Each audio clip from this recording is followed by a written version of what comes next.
While we're on the topic of trail maintenance, we've got an issue here. We've got our ATV trail. It's got some overhanging brush. I can take care of that at another time because I am trying to get back to the shed to do some work. You can see the recovery in the trails. And this is a reason why we do not travel on these trails within 72 hours of a rain event.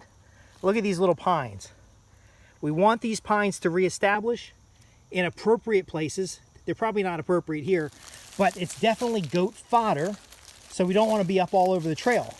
Now, we've had a tree fall on the trail quite a while ago, and the folks that were riding their ATVs back here, rather than getting off the ATV and cutting this thing and, getting a chainsaw and cutting this, they've been actually driving around it. And we cannot have that because notice the damage it causes. Now, the ATVs, again, make parallel tracks, and if they have a restricted area, those tracks will tend to be very impacted. So you can see how the materials have been dusted up here. And again, this is normal behavior. I'm not calling anybody out. I'm just simply saying that this is not appropriate for a conservation property, and probably not appropriate for your hunting property, because you don't want to have erosion and damage when you could be having pick and grass growing back. So this tree fell over. Folks would just drive around it, and you can see how it's torn up the ground and created these little swales. And now these little swales, check them out. They're okay in the appropriate space, but they're not okay going down slopes. And so the water would channel in these swales, and it would cause erosion and water to run this way. You can see a property boundary marker right here. It's not that big of a deal because they didn't go that far off of the property line. But again, we could just knock this tree out of here. Now, being that this is a property boundary trail, we couldn't really adjust for it coming downhill like this. So that's, again, the illustration we told you earlier, why you shouldn't go up and down hills and why we should have trails on contour, because we don't want this water gathering. Now, if this is on contour, it's not a big deal. You blaze across contour, that's not a big deal because it's going to stay. But what'll happen is if we cut into this hill, we'll start having what's happening here, this wash. And so what we want to make sure is the trail stays clear. And in some areas, we might put brush dams. And then you can see a real good example of a brush dam down here. By the way, I'm Justin Hitt with Prosperity Homestead, and we talk about trail design, habitat management, improving your land for hunting, hiking, camping, regenerative agriculture. Okay, so here is a good example of a brush, kind of a brush dam where the materials from the forest mulcher was laying on the ground here, and it lays across the trail. Now, it tells me somebody's been buzzing down the hill here, but this stuff needs to lay this way. If it lays that way, it'll keep getting matted down, and it'll kind of hold and slow the water. But you can see somebody's been blazing, and pieces are all over the place. You just simply get out and set this up. Now, you can see here, they rode the high part of the trail, which is perfect. That's exactly what we want. You want to ride the high part of the trail. You want to use as much of the established trail as possible. And then ultimately that reduces the amount of impact at any one location on the trail, because we have a lot of mushroom habitat out here. And so when we forage for mushrooms, or we teach a class around mushrooms, or what grows on in the woods, we don't want our trails constantly expanding except in designated areas. And since this is a perimeter trail and it's going to have a fence line in here, then we can have it, clear up to the fence, because it lowers our fence maintenance costs. Do you see how this stuff all kind of comes together? But you'll see there's trees here and there in the trails, and just more mushrooms down there. Let me get back to what we were talking about here. Now, on the ATV right now, I have a little bit of time, and I actually have a Sawzall. But what would be best for this is an axe or a chainsaw, and to simply, oh, you go, see more mushrooms. See, I'm going to minimize the amount of trails, because walking on trails doesn't mess up the mushrooms. ATVs on trails certainly does. So that's why I'm teaching about trail maintenance and some appropriate use of the trail. But what I'm going to do here is I'm going to Sawzall it. I'm not going to show you everything, but I'll just Sawzall it and then basically roll that log down the hill and just leave that remaining section there and come back later and clean it up. You can see the some of the pine coming back, and you can see there's livelihood here. Oh, there's a snail here. Yeah, I could run ducks down this way. But essentially, if this Sawzall doesn't do it, I'll make a note. I took a picture earlier. And then I'll have to drive around that way, but I'm going to go very, very slow.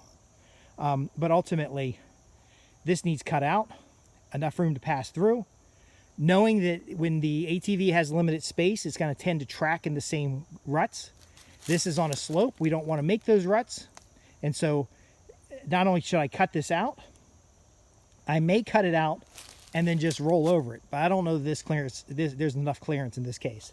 So what we would probably do is with a chainsaw is cut it up and then put it down as a brush dam. So we would actually etch little lines in here, and we'd have 8-foot section of log laid in those little ditches, and then they're like speed bumps, and you go over them slowly so that we're slowing down the water coming down the hill, but we're also slowing down any erosion that might be caused by an ATV. Now, I know you guys are talking like, oh, how much fun am I going to have if I come down here and there's roadblocks and rumble strips on the trail. Again, this is a working farm that's practicing regenerative agriculture, but any working farm would rather have a nice clean fence line and trails that are not all eroded out than they would have. You can go to like an ATV recreational facility. Like, you don't need to ride on other people's land and cause a big mess. You can go someplace that's designed for ATV recreation, and then their trails are going to be wide enough that they can just bring a truck down here with a big pile of, and dump soil into it. And then at the bottom, where all the erosion would end up, which is why there's probably this ditch on the other side of the fence, but where the erosion would end up, they can dam it up and catch the silt.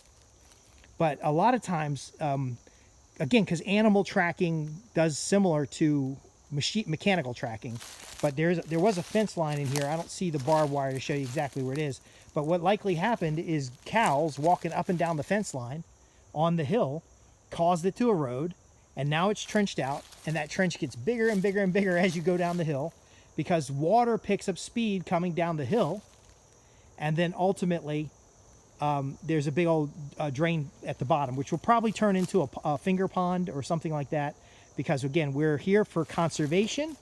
We're here to improve the habitat and to ultimately regenerate the land so it maximizes livestock value as well as natural wildlife value. So I'm going to work on this like for 5 or 10 minutes, and if I get it cleared out, I'll ride through it, and if not, I'll ride around it gently. And it's on my list of things to do. When you have good trails that you're going to have for a lifetime, that are going to be stable trails, that are going to be enjoyable trails to walk, hike, pack goat, pack mule, ride a horse on, it does require some maintenance.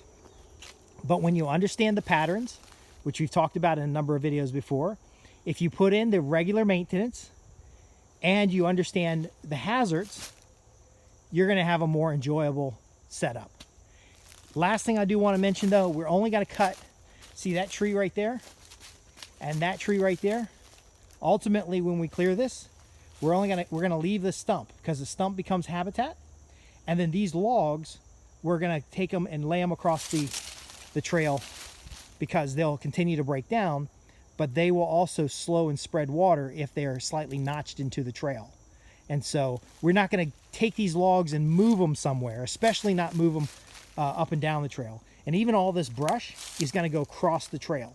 Because again, remember, everybody's going real slow over these trails because we're not racing around here tearing up the woods. It doesn't matter as long as these rumble strips are across the trail and they're tangent to the contours. And then that way they'll slow and spread water, they'll reduce erosion, they'll prevent some of this channeling that's happening here or was here before from this being a cattle farm a long time ago. And then when we get the fence up, it'll be suitable for a truck if we have to get back here, or the ATVs to continually maintain the fence areas. And then again, like we've talked about in the other videos, the reason these trails are existing here in the first place, and they're not on the fence line everywhere, they're where they're most appropriate for land management, is because we're going to put up temporary fences, and we're going to have goats in here, and we're going to have small heritage breed hogs and such.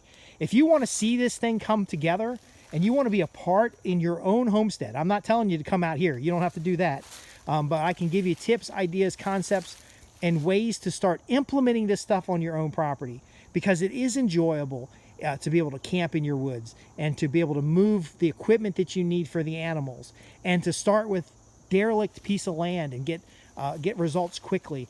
Day one, this was an agricultural activity because of our planning and approaching that came in, that you could start today, even before you own land, and you can start getting the skills.